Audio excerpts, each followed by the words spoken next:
Hello, welcome back to learning. Happy Hanukkah, we're on day 5. I've got my menorah right there behind me, and I'm happy to be learning with you on this day of Hanukkah. So the next segment that we're going to learn about here, I found to be very inspiring on the laws of loving kindness. So the Chafetz Chaim speaks about this idea of give and take. He explains that there's nobody in the world that is never in need of chesed. And we all go through different points in our lives where we are in need of somebody to give to us. And then there's times that we have to be the ones to give to others.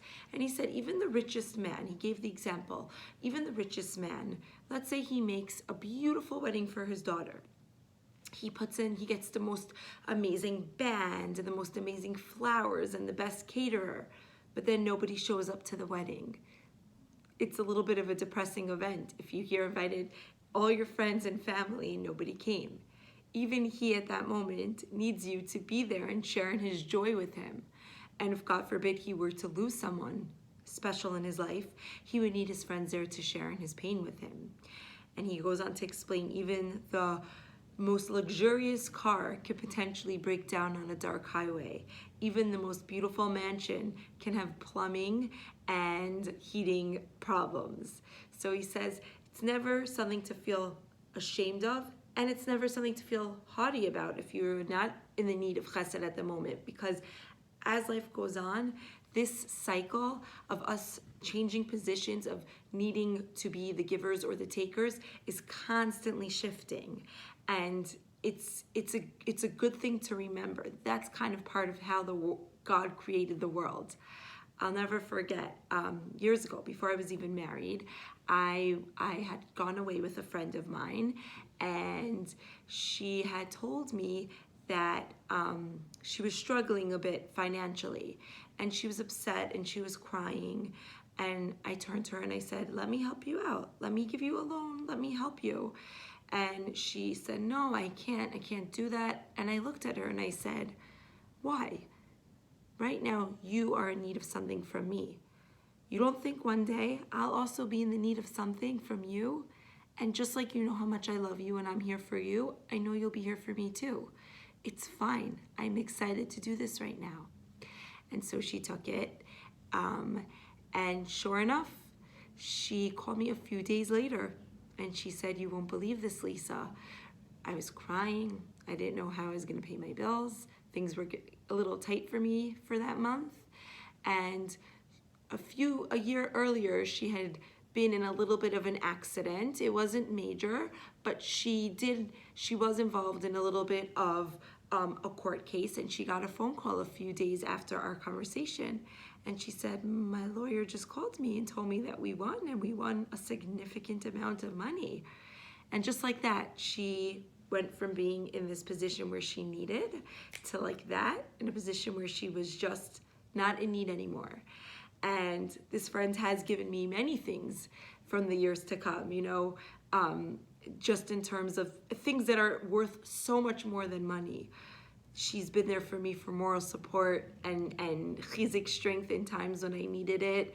And that's the beauty of a friendship. That's the beauty of relationships. Even with a stranger, there's a give and take in this world. There's times that we need something. There's times that we need to give something. And life is going to always have that balance of going back and forth between that. And that's okay. That's good. That's part of life. So that's the first idea that he says here. And then he goes on to say, a worker is not going to work unless they know what their wage is going to be. So I'm not going to agree to a job unless I know what I'm being paid.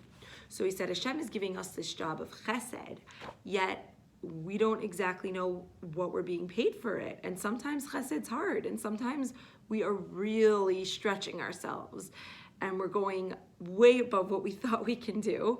And it's a little bit helpful when you actually know what the wage or the reward is.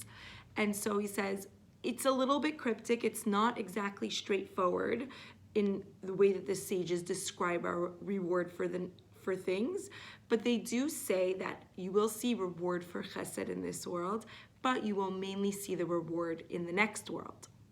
But they go a bit deeper, and they explain that the reward in the next world is going to be such a tremendous amount of pleasure, something that we can't fully understand because there's no limits to this type of pleasure. But how that's still kind of hard to understand. So what kind of pleasure could this be?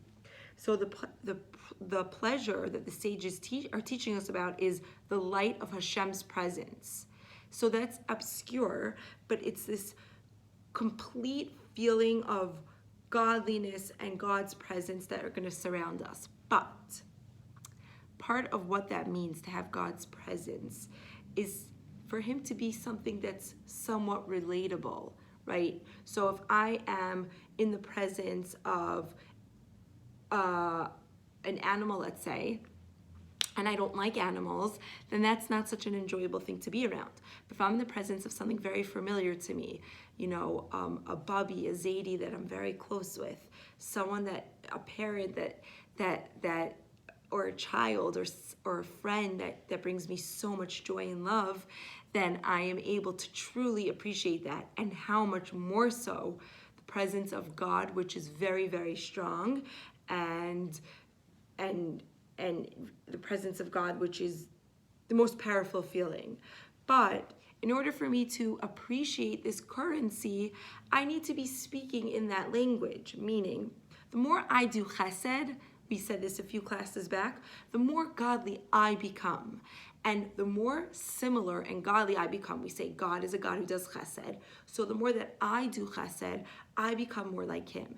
The more I'm like him, the more familiar he is to me. The more familiar he is to me, the more I can understand and appreciate him and our relationship.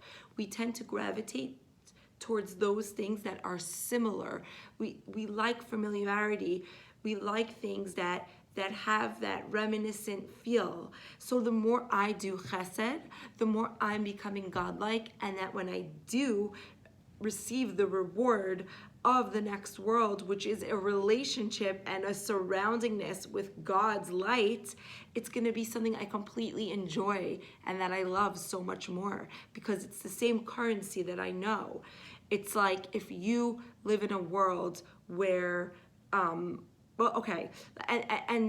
on the flip side, somebody who really hates chesed and godliness and despises that, then the next world, that's something that's going to be hard for them to adjust to and love. It's almost like you kind of make here what you're going to enjoy there. You come like you are what you eat, like your olam haba is almost in that sense. Your next world is you are what you eat. What you come to love here, you come to love chesed, then all that goodness and all that light in the next world is going to be so delicious and taste so great to you. So it's kind of like my example was going to be with the currency. If I live in America where dollars mean so much, then I am going to appreciate it if somebody gives me $1 million. But if I live in a far off land where rocks are the currency and someone comes here from that far off land and they give me rocks, can't do much with rocks. It's not the language that I speak. It's not the currency that I speak. And they might not understand, how do you not enjoy rocks? This is unbelievable in my country. But for where I am, it's hard to fully enjoy that and appreciate that. So too with chesed. If we're speaking the language of God, then when we go to the next world, where the whole place is the language of God, it's going to be something that means a lot to us that we're going to be able to enjoy on such a high level.